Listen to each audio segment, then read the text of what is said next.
ಒಂದು ಸುಂದರ ಹಳ್ಳಿಯಲ್ಲಿ ಕಿರಣ್ ಎಂಬ ಬಾಲಕ ತನ್ನ ತಂದೆ ತಾಯಿಯೊಂದಿಗೆ ವಾಸಿಸುತ್ತಿದ್ದ. ಅವನು ತುಂಬ ಪ್ರಾಮಾಣಿಕ ಮತ್ತು ಶ್ರಮಶೀಲನಾಗಿದ್ದ. ಶಾಲೆಗೆ ಹೋಗುವ ಮುನ್ನ ಪ್ರತಿದಿನ ತಂದೆಗೆ ಹೊಲದ ಕೆಲಸದಲ್ಲಿ ಸಹಾಯ ಮಾಡುತ್ತಿದ್ದ. ಒಂದು ದಿನ ಶಾಲೆಗೆ ಹೋಗುವಾಗ ರಸ್ತೆಯ ಬದಿಯಲ್ಲಿ ಒಂದು ಚರ್ಮದ ಪರ್ಸ್ ಬಿದ್ದಿರುವುದನ್ನು ಕಿರಣ್ ಕಂಡನು. ಅದನ್ನು ತೆಗೆದು ನೋಡಿದಾಗ ಅದರೊಳಗೆ ಸಾಕಷ್ಟು ಹಣ, ಕೆಲವು ಮುಖ್ಯ ದಾಖಲೆಗಳು ಮತ್ತು ಒಬ್ಬ ವ್ಯಕ್ತಿಯ ಗುರುತಿನ ಚೀಟಿ ಇತ್ತು.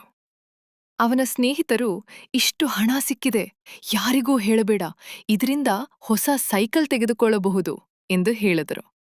ಆದರೆ ಕಿರಣ್, ಇದು ನಮ್ಮ ಹಣವಲ್ಲ, ಇದನ್ನು ಕಳೆದುಕೊಂಡವರು ಈಗ ಎಷ್ಟು ಕಷ್ಟಪಡುತ್ತಿರಬಹುದು ಎಂದು ಹೇಳಿದ.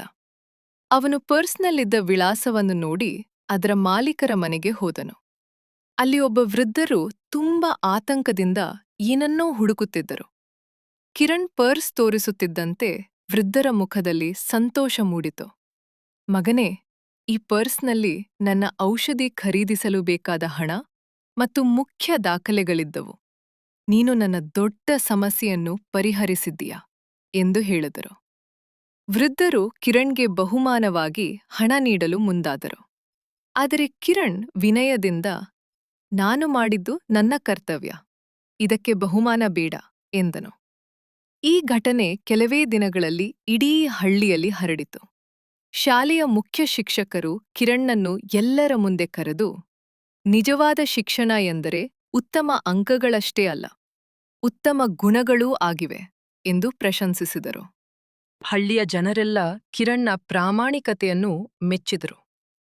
ಆ ದಿನದಿಂದ ಅನೇಕ ಮಕ್ಕಳು ಅವನನ್ನು ಆದರ್ಶವಾಗಿ ನೋಡಲು ಆರಂಭಿಸಿದರು. ನೀತಿ: ಪ್ರಾಮಾಣಿಕತೆ ಮತ್ತು ಸತ್ಯನಿಷ್ಠೆ ಮನುಷ್ಯನ ದೊಡ್ಡ ಸಂಪತ್ತು. ಹಣ ಕಳೆದು ಹೋದ್ರೂ ಮತ್ತೆ ಸಂಪಾದಿಸಬಹುದು, ಆದರೆ ನಂಬಿಕೆ ಕಳೆದುಕೊಂಡರೆ ಅದನ್ನು ಮರಳಿ ಪಡೆಯೋದು ತುಂಬ ಕಷ್ಟ.